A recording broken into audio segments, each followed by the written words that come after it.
Alfredo, mira, voy a empezar por el pensamiento que hizo el compañero. Voy a hablar de la perspectiva de nosotros como clase obrera, los venezolanos. Lo que hablaba el compañero de Asaí Muñoz sobre lo que es una postura de la palabra de Bolívar. Lo primero que hay que hacer es entender que en Venezuela se rescató la soberanía sobre la industria petrolera. Y esa soberanía se rescató con el pueblo, a través del constituyente, el diálogo social ampliado que nosotros llamamos, y, por supuesto, un Estado soberano, con un pueblo que lo apoya. En estos momentos hace una justa distribución de esa riqueza en el 80% del pueblo que fue invisibilizado durante los 40 años de la Cuarta República para nosotros allá, ¿no? O sea, las prácticas del gobierno de la derecha, del capital. Hoy, nosotros como trabajadores que sacamos esa riqueza como recurso no renovable de las entrañas de nuestra tierra, las procesamos y se exportan y se hace para el consumo interno. Poco más o menos lo que decía Ronillo, hemos elevado el nivel de conciencia de la clase obrera y nosotros entendemos que nuestro proceso social de trabajo en la industria es para generar riqueza para el pueblo. Ahí nace Misión Vivienda, ahí está la distribución de las misiones. Por eso es que cuando también Ronillo, por supuesto, acertadamente habla de los camaradas cubanos, ahí está la integración de los pueblos. Ahí está el tema de las misiones, tanto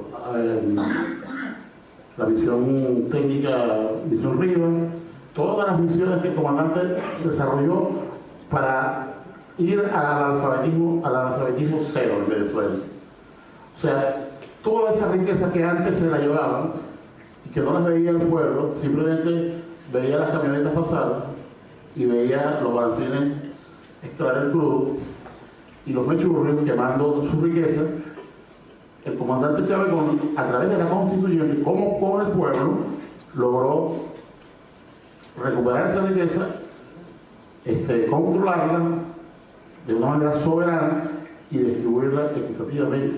Nosotros no estamos en un socialismo en Venezuela todavía. Todavía dice, es un Estado que lamentablemente el petróleo nos convierte en capitalistas desde el punto de vista de la concesión del individuo. Pero el comandante, ese es nuestro gran secreto, cómo nosotros logramos que la conciencia del pueblo y la conciencia de la clase obrera llegue al nivel de que entienda que nosotros somos un proceso social de trabajo y que simple y llanamente somos parte de una sociedad y no somos únicos en esa sociedad. Y que entienda de que nosotros no es posible que te garantice tus derechos y que tú seas improductivo. Porque bueno, en Venezuela decimos, porque te la echas al hombro porque estás en un estado que te protege. Entonces es como una antítesis, ¿no? Vas contra tu propia familia, no vas contra ti mismo, porque así lamentablemente existen trabajadores y entonces lo ves como el caso de Coca-Cola. Eso lo explica a ellos, lo conoce mucho, pero Coca-Cola eso es mundial. Es una empresa expoliadora de los derechos de la clase trabajadora. Pero nosotros lo vivimos. Nosotros allá nacionalizamos una comandante, por ejemplo, una empresa que llamamos la de Diana, que era una empresa extranjera, aceite, producción de aceite comestible.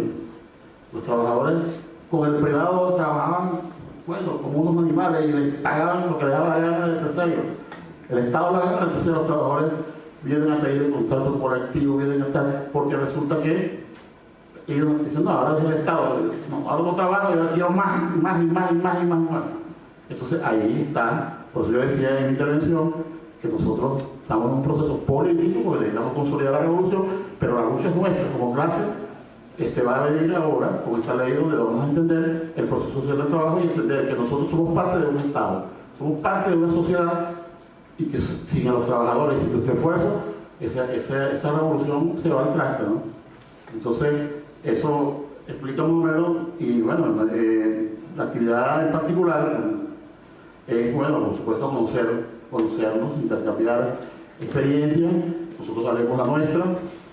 Desde el punto de vista de la clase obrera, yo particularmente pertenezco, por una razón de lucha, a la Junta Directiva. Soy el vocero de los trabajadores en la Junta Directiva de Petróleo de Venezuela. O sea, allí, pero en la revolución, con un concepto de participación y protagonismo. Otra, que voy a referirme al camarada de la FCM, efectivamente, por razones obvias, nuestra vinculación es con la FCM. Recientemente acabamos de tener una reunión con Mauricio en ese tema. Sabes que la Central Bolivariana nació producto de unas muchas luchas para la unidad, porque hasta en eso el capital nos divide y no nos permite avanzar. Entonces, bueno, hemos logrado reuniones lograr constituir la central.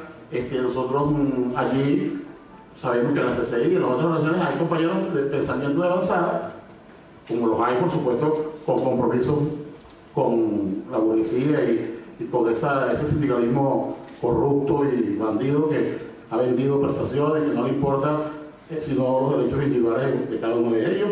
Pero recibimos siempre la solidaridad. En el 2002 la FCM, un comunicado mundial a favor de Venezuela, tener la seguridad. Nosotros allí sabemos y coincidimos en pensamiento, en filosofía y en convicción.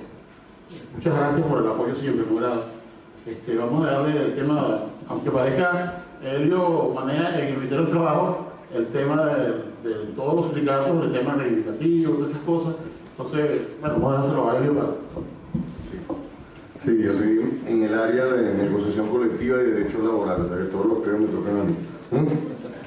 Ya le expliqué la que dice.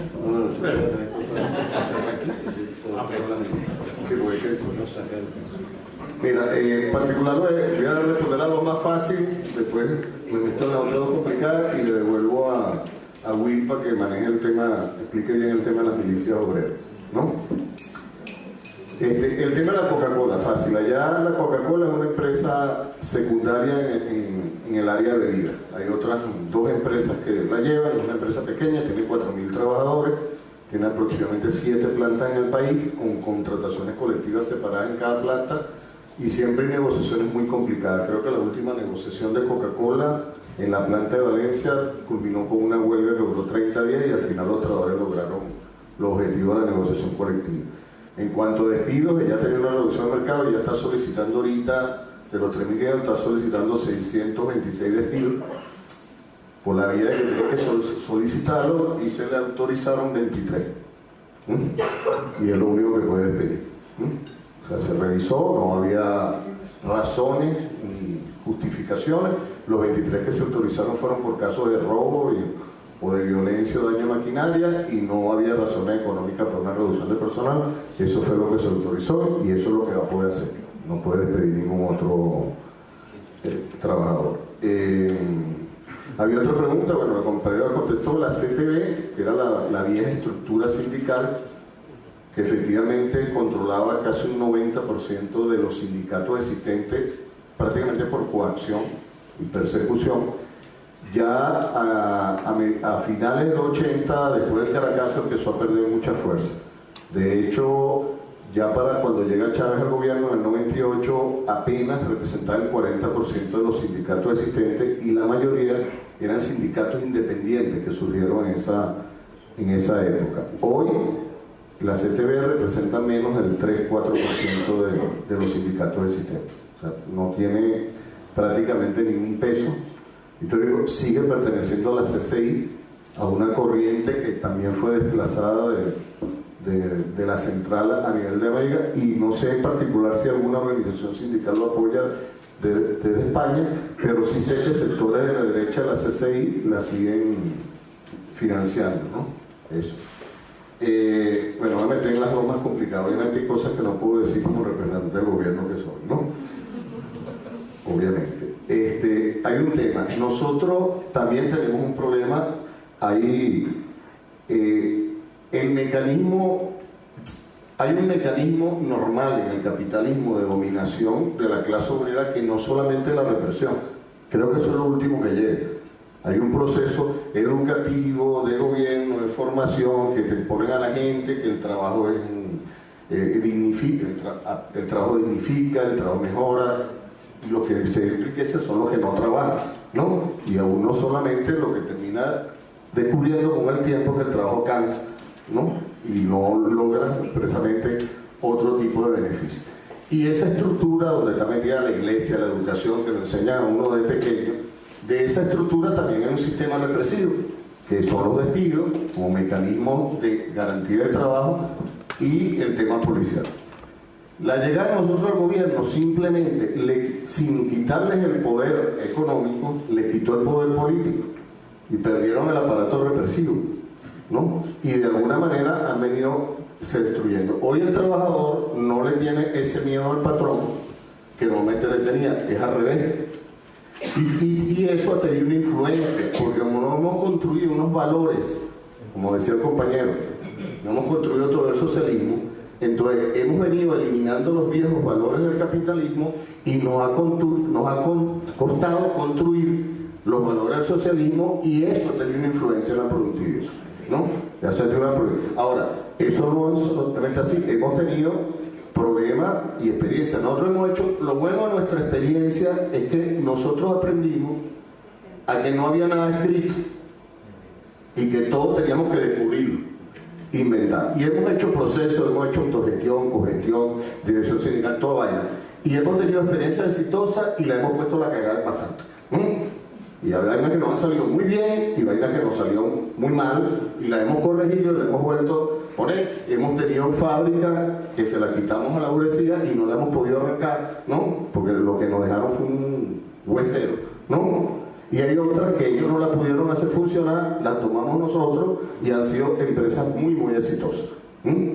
Eso es parte de la realidad que nosotros estamos construyendo. Y es parte de la pelea. ¿Qué nos dice a nosotros la burguesía? Nosotros somos los que sabemos dirigir el país económicamente. Y esa es parte de la pelea. Nosotros, a cuñazos, con tropezones, cayéndonos y volviéndonos a parar, vamos a demostrar que nosotros sabemos dirigir el país. No por solamente a partir de la riqueza petrolera. Nosotros, obviamente, qué bueno que tengamos petróleo, ¿no? Porque si eso fue una realidad que nos dieron, que nos dio la naturaleza, trabajamos con nuestro petróleo para tratar en la protección del ambiente, que es una de las normas, tratar de dejar de ser dependientes del petróleo, no solamente por el tema económico, sino dejar de quemar fósiles, energía fósil, y tratar de producir otro tipo de energía. Pero eso es una realidad que nos dieron, que nos permite traer dólares al país y garantizar una economía más rentable. Pero eso no siempre ha sido así. Eso es una realidad de la revolución bolivariana. Petróleo tuvimos siempre, riqueza jamás. El enriquecimiento tuvo hacia un pequeño sector. Nosotros, y llegó un momento, por ejemplo, nosotros en el 99 vendíamos el petróleo a $7, porque eso nos lo impuso la economía mundial cuando nos costaba 15. Hoy por suerte nos cuesta 25 y lo vendemos a 100. Se lo vendimos bien caro al IPE. También hemos tenido políticas para que por fin, pues nosotros por ejemplo no le vendíamos petróleo a América Latina, ¿sabían eso? Nosotros le vendíamos petróleo a Estados Unidos y Estados Unidos le vendía petróleo a América Latina. Nosotros a través de Petrocasa vendemos petróleo. De Petrolinoco y de Petrocaribe vendemos petróleo a los países cercanos, independientemente de la producción. Primero, para independizarlos de una necesidad que siempre tuvieron de comprar la energía de Estados Unidos. Ahora se la vendemos. A un precio más barato, pero además con condiciones de pago que efectivamente nos pagan la mitad al momento de entregarle el petróleo, pero la otra mitad se paga en cuotas que muchas veces hasta aceptamos especies. O sea, es decir, no es verdad lo que dice por ahí que nosotros le regalamos petróleo a los cubanos. Los cubanos nos pagan con médicos. O sea, para que seamos claros. Una parte cuando entramos, pero los médicos que están en Venezuela y todo el sistema deportivo que se construyó con la Revolución Venezolana es parte del pago del petróleo. O sea, los cubanos no reciben petróleo gratis. para que se sepa, porque esa es parte de la realidad. Y como otros países hemos hecho acuerdos parecidos, con Argentina, con Uruguay, que nos han pagado petróleo con carne, con productos, con empresas que nosotros hemos desarrollado, porque nosotros tenemos que reconstruir un parque industrial que nos lo destruyó el neoliberalismo en los años 90, cuando dijo que para nosotros el petróleo era suficiente para vivir. Nosotros se nos destruyó el campo por una política que se llama la economía de puerto, la agricultura de puerto. O sea, nosotros podíamos comprar todo, ¿para que íbamos a sembrar si todo podía llegarnos por los puertos? Parte de nuestra crisis cuando nos hacen estas guerras económicas es la incapacidad que hemos tenido de superar varios de los déficits productivos que nos dejó el capitalismo, y por eso la guerra económica a veces es bastante eficiente para perjudicar. Ahora, el tema es que no es la riqueza petrolera la única garantía. Nosotros estamos claros, absolutamente claros, con petróleo, con sin petróleo, con otro tipo de productos, pero la mayoría de los países capitalistas sostienen a una burguesía a partir del trabajo del pueblo. Y eso es lo que nosotros invertimos, ¿no? El trabajo del pueblo va fundamentalmente a enriquecer y a garantizar con esa distribución de la riqueza el pueblo. Nosotros, nuestro sueño, nosotros hablamos, todavía tenemos modelos algunos capitalistas, te hablamos del salario mínimo, pero nosotros hemos desarrollado en todos estos años todo un trabajo del salario social, porque nosotros fundamentalmente darle al pueblo dinero, y lo hemos hecho, pero para que el pueblo salga a comprarle derechos al sector privado, no sirve. El trabajador puede tener mucho salario, pero si él tiene que gastar su salario en educación privada, en un sistema de seguridad social privada, en educación privada, o sea, en una empresa privada, lo que está haciendo es recibiendo dinero para comprar derechos. Nosotros estamos tratando de invertir la relación y hemos garantizado la educación pública. El mayor sistema de educación pública de América Latina lo tiene Venezuela. Y estamos haciendo una pelea por la salud para garantizar la salud, y eso es parte del programa Barrio Adentro, la salud gratuita en nuestro pueblo.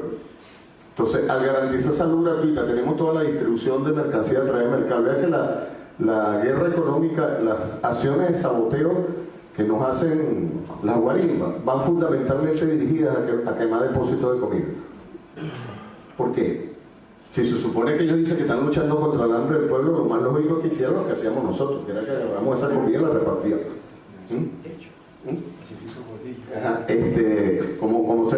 Eso lo hacíamos nosotros en los 90, pero precisamente cuando destruyen es porque nosotros tenemos un sistema de distribución de alimentos que garantiza alimentos a la población a casi 40% del precio del mercado. Eso es lo que permite que el salario alcance. Porque si el salario se me va todo en salud, educación, vivienda, hemos entregado, ¿cuánto era la cifra? Misión vivienda, pero prácticamente estamos entregando una vivienda, 2 viviendas cada hora, aproximadamente. Y vivienda al costo de lo que pueda pagar el trabajador. Así es, eso es lo que cuesta la vivienda, lo que pueda pagar el trabajador. Algunos con subsidio de 30 años, otros con menor subsidio. La mayoría de los compañeros que recibieron los primeros lotes de vivienda es la gente que había perdido las viviendas, gente que estaba en la calle. Por eso el subsidio fue total, fue 100%. Pero en otros casos los subsidios han sido menores porque la gente puede pagar la vivienda menor. Y hemos demostrado que se puede. Y hemos demostrado que podemos construir vivienda barata. Y hemos logrado demostrar muchas cosas en este proceso. Claro que tenemos que seguir revisando, tenemos que seguir haciendo ajustes, tenemos que evitar algunas distorsiones que tenemos en la economía, porque también nosotros estamos en una relación económica con el capitalismo que nos produce choque. A veces nos bloquean el trigo, y nosotros somos un país que consumimos trigo por una cultura que nos dejaron los españoles y los italianos, ¿no? De comer pan, y nosotros no producimos trigo. Y eso es una debilidad, porque forma parte de la dieta básica del venezolano y no lo producimos. Y eso distorsiona nuestra economía cuando tenemos que hacer grandes importaciones de algunos productos que tenemos ahí. Y eso es parte del juego que vamos haciendo nosotros y que tenemos que ir corrigiendo. O sea, nosotros no hemos escrito todo el librito, ¿no? Lo que sí sabemos es que lo escribimos con los trabajadores y con los campesinos. Si nos equivocamos con ellos, ¿no? O sea, del lado que no nos vamos a equivocar es del lado del capital. Eso sí estamos claros. Y lo último, de lo que no puedo decir mucho, hay un tema que es fundamental. Mira, nosotros también tuvimos peleas de siglas, divisiones, tenemos orígenes distintos. Aquí cada uno puede tener su propia historia. Esa historia previa también ha tenido problemas en cómo vemos las cosas, y nosotros discutimos y debatimos y a veces hasta nos caemos a golpes, para no ser verdad. Tampoco nosotros somos así claritos, pero la verdad es que aprendimos a tener objetivos y principios, ¿no? Una de las cosas por la que precisamente la pelea no hay, ¿por qué no? O sea, nosotros estamos a favor del diálogo. Nosotros no tenemos problema en dialogar con los empresarios y buscar soluciones, problemas económicos. Lo que no estamos dispuestos a negociar derechos. Y muchas mesas de negociación no son sino temas de transacción, ¿no? Yo te cambio este derecho por el otro derecho, y a nosotros nos quitaron las prestaciones. Tuvimos años pidiendo que el salario mínimo, que estuvo congelado 7 años, no los dieran, y cuando nos dieron el salario mínimo nos quitaron las prestaciones. Después nos dio miedo pedir otra vaina, porque que nuevo nos iban a quitar. Entonces, una de las cosas que aprendimos es que sí, nosotros negociamos. Yo tengo que aceptarme con toda la patronal, es parte de mi trabajo, con los dueños de la Coca-Cola, con los grandes empresarios, y negociamos y discutimos. Los derechos no. Derechos no, los derechos del trabajo están escritos en esta ley, ¿no? Y para nosotros esta ley es así, no se cambia. Podemos negociar muchas vainas, pero lo que es derecho, no. Y como le decimos nosotros, viene, negocia, discutimos. Si no te gusta, intenta tumbarnos, que es lo que han hecho, que es lo que han tratado de hacernos en estos 14 años. Pero mientras estamos sentados ahí, no estamos sentados a nombre del pueblo. Y ese pueblo nos llevó porque hubo un dirigente, Hugo Chávez Frías, que nos unificó a todos, pero que unificó sobre una base: no ceder. O sea, había una posibilidad de no ceder. O sea, no ceder. Lo que nos están haciendo, lo que nos hacían, lo que nos quitaban, no era verdad, como decían, que era la única salida. Había un compañero que decía que el 80 se parece al actual. Yo, como digo, eso es pura mala suerte de la casualidad. Pero así como nosotros tuvimos un 90, anteriormente tuvimos un 70, y anterior son crisis cíclicas. No puede sobrevivir el capitalismo sin quitarle derechos a la gente. O sea, no puede el trabajo y el capital estar en una situación tan metidos dentro de una misma caja, y la única forma que el capital siga teniendo beneficio es destruyendo la capacidad del trabajo. Es la remuneración del trabajo contra la remuneración del capital. Esa es la pelea real. Y la pelea que nosotros vivimos todos los días en el país, también en Venezuela, porque nosotros estamos construyendo el socialismo en medio de un proceso revolucionario, no es que está construido. Y esa pelea se da a que nosotros tenemos un bando, una relación de fuerza más favorable en mi país que la que tienen ustedes, pero es la misma guerra, al final. Y al final es lo que hay que enseñarle a todos los trabajadores, que esa guerra no tiene destino, ¿no? Que es mentira que entregando un derecho hoy y un derecho mañana nos van a dejar tranquilos. Vamos a entregar 3, 4 derechos para que ellos sobrevivan a costa de cientos de cadáveres nuestros, de cientos de gente que pierden el empleo, que se suicidan, que van a destruir sus familias. Y cuando el capitalismo logre recuperarse sobre la base de la sangre nuestra, va a vivir bien y nos va a devolver una cuarta parte de los derechos que nos quitó, para prepararse para la nueva vez que entre en crisis y nos lo vuelva a quitar. Entonces la pelea es convencerse que eso va a ser cíclico, y eso que va, entonces tenemos que pararlo. De eso se convenció mi pueblo, por suerte, ¿no?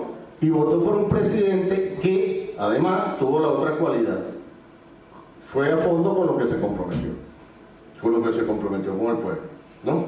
Y eso es lo que nosotros creemos. Hay gente que le cuesta dividir y entender que de aquel lado hay una política, de este lado hay otra posibilidad.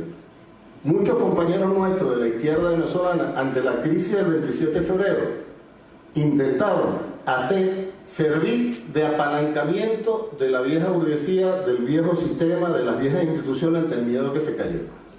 Tenían más miedo de que los viejos se cayeran que nosotros. Nosotros dejamos caer lo viejo, estamos vueltos un culo tratando de armar lo nuevo, pero lo viejo no vamos a volver. Ese es nuestra fe.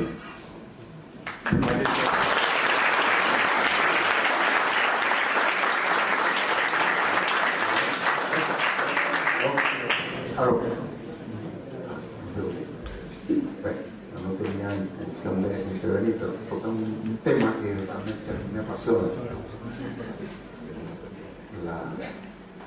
La participación que tuvimos con los compañeros en el 2002 en Petróleo de Venezuela y en la constituyente que dio paso a un conjunto de leyes elaboradas con la ley habilitante, esto que tanto se manipula para calificar a Chávez o a Maduro de dictador, que legisla por decreto autorizado por la Asamblea Nacional. Puede legislar un presidente por decreto por un tiempo determinado y en materias determinadas. Y eso existe en la Constitución venezolana desde los años 30. Y en el 61, cuando se aprobó una Constitución por el Congreso, se mantuvo ese articulado, y en el 99, la constituyente que convocó el presidente Chávez, se mantuvo ese articulado. Y el presidente, entre las leyes que promulgó, después de la Constitución nueva, está la Ley Orgánica de Hidrocarburos. Y en su artículo 5 dice que los recursos derivados de la actividad petrolera se invertirán en educación, salud, fondos de estabilidad y desarrollo e inversión productiva más allá del petróleo. De allí viene la posibilidad de tener un fondo de desarrollo alimentado directamente por el ingreso petrolero. Y por eso, evadiendo el Estado burgués, porque Chávez no llegó al poder por una insurrección armada, sino por una elección, donde hay todas unas estructuras que compiten con el proceso transformador, y bueno, sigan descontando la medida que podemos hacerlo. Mientras más apoyo popular tenemos, más podemos avanzar. Pero hay que dar respuesta a los requerimientos masivos y a los compromisos constitucionales, las garantías de darle al pueblo la seguridad de vida, de alimentación que es implícita, de sanidad pública, de vivienda y hábitat, de trabajo, etc. Y para ello esos fondos de desarrollo alimentados directamente de las divisas petroleras permitieron financiar las misiones. Se han expresado esas misiones de educación, desde alfabetización en Robinson hasta escolaridad universitaria pública gratuita en la misión Sucre, que llevó la educación universitaria a las aldeas, usando las aulas escolares no utilizadas a otros niveles de lunes a viernes y los sábados y domingos. Una matrícula entonces de 680.000 estudiantes subió a 2.600.000 estudiantes universitarios que no pagan sus estudios universitarios. Y así con barrio adentro, para dar sanidad pública masiva, de barrios que nunca veían un médico a verle la cara a uno que le dice cosas más grandes, ¿no?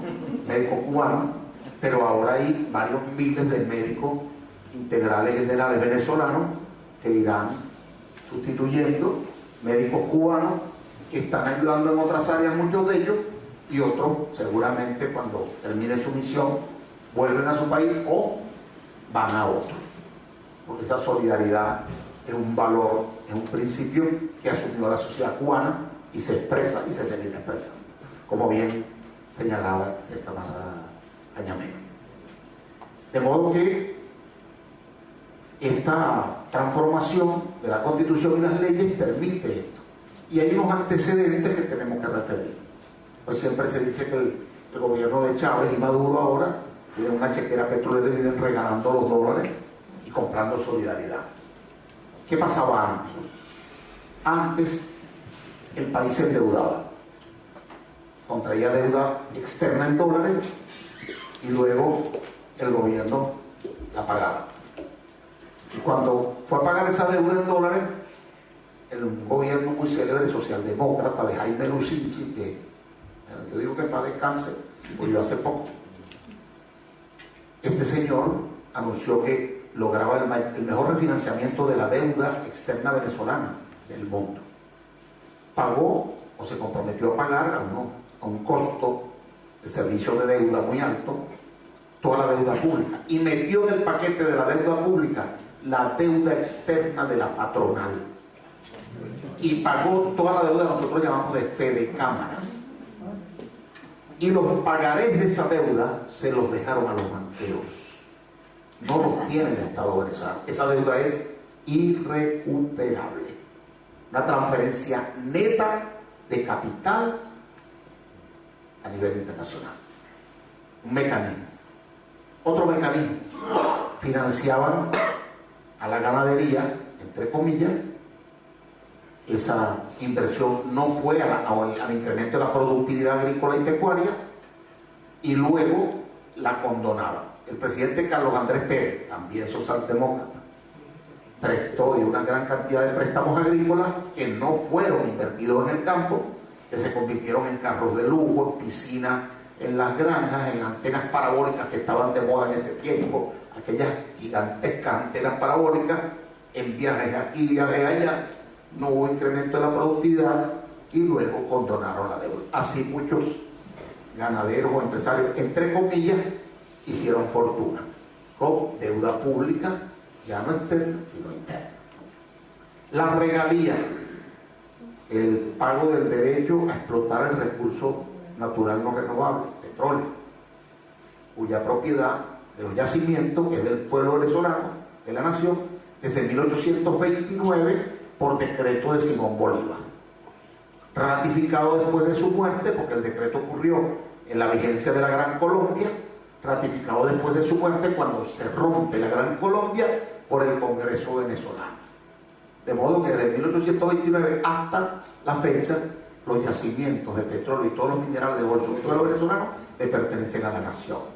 Y la regalía se le paga al dueño del recurso, léase pueblo venezolano. ¿Qué hicieron los gobiernos de la Cuarta República, como nosotros llamamos? Inventaron un modelo concertado con los antiguos dueños de las empresas transnacionales que fueron nacionalizadas y inventaron unas asociaciones estratégicas en las cuales la empresa venezolana, PDVSA, Petróleos de Venezuela, no podía tener más del 35% de las acciones. Y además, por considerar que la faja bituminosa del Orinoco no era petrolera sino bituminosa y era muy difícil de explotar porque el bitumen es más pesado, es casi carbón, tiene poco valor calorífico y no es fluido. Y entonces, en lugar de que nos pagaran, había que pagar prácticamente para que nos hicieran el favor de explotarlo. Y entonces, aunque la ley de hidrocarburos decía que debían pagar 16 2/3 de la producción al país, se planteó 1%. Aprobaron en el Congreso por mayoría parlamentaria de la época, del bipartidismo, 1% de regalía. Y transfirieron 15 2/3 de barril de cada 100 a las transnacionales directamente. Además de eso, no contentos con eso, con una ley habilitante, un presidente provisional que sustituyó a Carlos Andrés Pérez, modificó la ley del impuesto sobre la renta y le pasó el impuesto petrolero del 52 al 30% a las petroleras. Y no contentos con eso, eliminaron otro impuesto que se llamaba valor fiscal de exportación. Cuando se fundó la OPEP, la Unión de Países, no de empresas petroleras, exportadoras de petróleo, se fundó aprovechando la autonomía o la soberanía de los países para imponer impuestos. Venezuela no convocó a la nacionalización de las industrias petroleras de Irak y de Irán y de los países de la OPEP. Planteó fue: ustedes tienen el derecho soberano a pechar con impuestos a las transnacionales que explotan el recurso natural que les pertenece a ustedes. Y eso fue lo que se hizo. Se incrementó la regalía, el impuesto sobre la renta, y luego se revierte el proceso, se rebaja la regalía, se rebaja el impuesto y se reprivatiza la industria petrolera nacionalizada de manera indirecta. Y entonces llegó Chávez. En ese proceso estaban produciendo los volúmenes que requerían las potencias, cayendo los precios de petróleo hacia abajo, destruyendo la OPEP. Y Chávez revirtió esa política, protegiendo los precios, fortaleciendo la OPEP. Y luego, cuando aprueba la ley orgánica de hidrocarburos, y más adelante nosotros en el Parlamento, conjuntamente con Chávez, por supuesto dirigiendo la orquesta y con los ministros revolucionarios, Alejo Rodríguez, Rafael Ramírez después y otros, desmontamos la apertura petrolera con los trabajadores petroleros al frente. Y acabamos con esa regalía del 1%, nos dijeron que las empresas no iban a invertir más en Venezuela porque le íbamos a subir la regalía, le cambiamos el nombre de bitumen a petróleo pesado y en la faja del Orinoco pusimos regalía de 33,33%. Ninguna empresa se fue. Una sola que metió un juicio por ahí, no lo ganó. Las demás están allí. Pero ahora cambiamos las reglas de juego, nos asociamos mínimo 60% a la empresa del Estado en representación de la nación. Eso nos permite tener mayor control sin eliminar inversión que a veces necesitamos de capital y a veces necesitamos de tecnología. Seguimos produciendo en la faja, lo produciendo para el país, invertimos, como dice el artículo 5, en educación, salud, fondos de estabilidad y desarrollo, las misiones y toda la inversión social de la cual nosotros nos sentimos orgullosos, como dicen los compañeros, con avances, errores y aciertos, y ese es el núcleo del tema. Entonces somos un país que todavía es rentista, pero que está en una transición hacia la distribución socialista y controlando la producción en el área estratégica de la economía.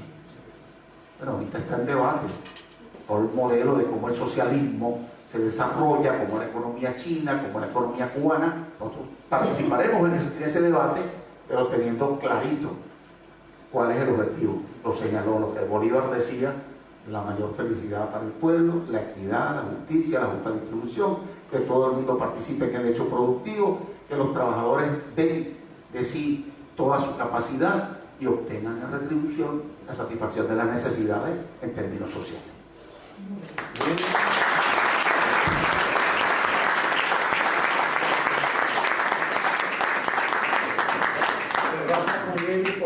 Por la hora hay que tomar el metro, entonces ahí vamos a cerrar y muchas gracias y seguimos discutiendo.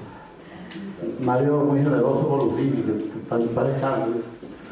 Creo que descansando en paz. Bueno, compañeros, las milicias obreras, nosotros, los obreros de hechos milicianos. Como ustedes saben, esta constitución, por la única en la historia de Venezuela, que es convocar el pueblo para legitimarlo. O sea, todo lo que está aquí, nosotros como pueblo lo hablamos. Y dentro de esto, decía el comandante de todo, fuera de ella nada. Justamente allí existe el 326, que es la corresponsabilidad de defensa de la patria. O sea, más o menos a grandes rasgos dice: la seguridad de la nación se fundamenta en la corresponsabilidad entre el Estado y la sociedad civil para dar cumplimiento a los principios de independencia, democracia, igualdad, paz, libertad, justicia, promoción y conservación ambiental y afirmación de los derechos humanos. Nosotros como milicianos, nuestra fundamental razón de existencia es la corresponsabilidad de defensa de la patria, pero dentro de nuestro sector de trabajadores. Esto no colida en nada con los derechos, lo dijo bien el gobierno, y nada choca con los derechos de la clase obrera. Y yo dije también que los derechos de la clase obrera se van a profundizar en la ley orgánica de los trabajadores con el sistema social del trabajo, que es una lucha que tenemos que dar en la conciencia de la clase obrera para avanzar y hacer productivo el país. Ahí también juegan el papel los milicianos, garantizar la soberanía alimentaria de la patria para derrotar la inflación. Es un derecho de nosotros los trabajadores estar aquí presentes, pero también los milicianos van a jugar un papel en una catástrofe como lamentablemente nos pasó en Vargas. Entonces recuerda la vaguada el día que estábamos, por cierto, reafirmando nuestra constitución. Entonces ahí debe estar la clase obrera preparada para la defensa y el apoyo de nuestros ciudadanos. Es la corresponsabilidad como ciudadanos. No por ser clase obrera no somos pueblo. Entonces en eso se basa, y nosotros de verdad lo hacemos de orgullo, pero más que de orgullo, de patriotismo y de defensa de esta constitución que no podemos dejárnosla quitar. Por supuesto, y entre camarada, adicionalmente a eso, vamos a saber la defensa estratégica con las armas, obviamente, ¿no? Porque nosotros estamos conscientes en el sector petrolero. Nosotros no le entregaremos nuestra industria petrolera a nadie que no sea electo por el pueblo. Mañana igual va a ese puerto, no van a atender, perdón, yo cuide de nuestro presidente, pero ellos andan en eso, pues, como decir, ellos andan en ese plan. Mañana tumban al presidente Maduro y los trabajadores petroleros estamos preparados para no entregar a la industria a nadie. Acabaremos con esa industria antes de entregársela a los lacayos del imperio y del capitalismo. Eso es ser miliciano.